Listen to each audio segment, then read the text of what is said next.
Максим Яковченконың әлеуметтік желіде Орал, Петропавл, Павлодар және тағы басқаларын Ресейге беру керек, себебі бұл жерде бәрін тек жояды. Жат жерлік билікте отыр, жат жерліктер бәрін ластайды. Маймылдар жан-жағын жайпап, көшіп жүргенге үйренген деп жазған еді. Сепаратизм бойынша айыпталған оралдық Ресейге қашып кеткен. Максим Яковченконың Оралдағы үйін сатып, шекарадан 21 қыркүйекте шығып кеткені анықталды.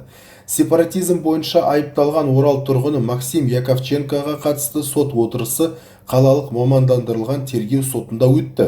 Бұған дейінгі сот отырысына келмеген соң күдіктіні сотқа мәжбүрлеп жеткізу туралы шешім шыққан. 14 қазанда өткен сот отырысында күдіктінің елден кетіп қалғаны белгілі болды.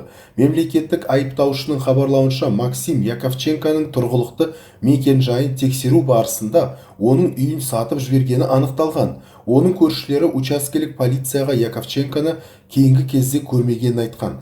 Мемлекеттік айыптаушының сұранысына ұлттық қауіпсіздік комитетінің шекара қызметі Максим Яковченконың 21 қыркүйек сағат 13:57-де мемлекеттік шекарадан Сырым пункті арқылы Ресейдің Самара облысына өткені туралы ақпарат берген. Мемлекеттік айыптаушы Яковченконың ешқайда кетпеу жайлы қолхат бергенін, мемлекеттік органдардың рапорттарын ескеріп, соттан Максим Яковченкоға іздеу жариялауды сұрады. Судья Найля Жүнісова мемлекеттік айыптаушының сұранысын қанағаттандырды. Сот қылмыстық істі уақытша тоқтатып, Максим Яковченкоға іздеу жариялау, қамауға алу туралы шешім шығарды. Ол ұсталған кезде қылмыстық іс жалғасып, заңсыз әрекеттеріне жауап береді.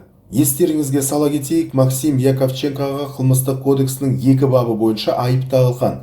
174 бабы әлеуметтік, ұлттық, рулық, нәсілдік, тектік, топтық немесе діни алауыздықты қоздыру және 180 бабы сепаратистік әрекет.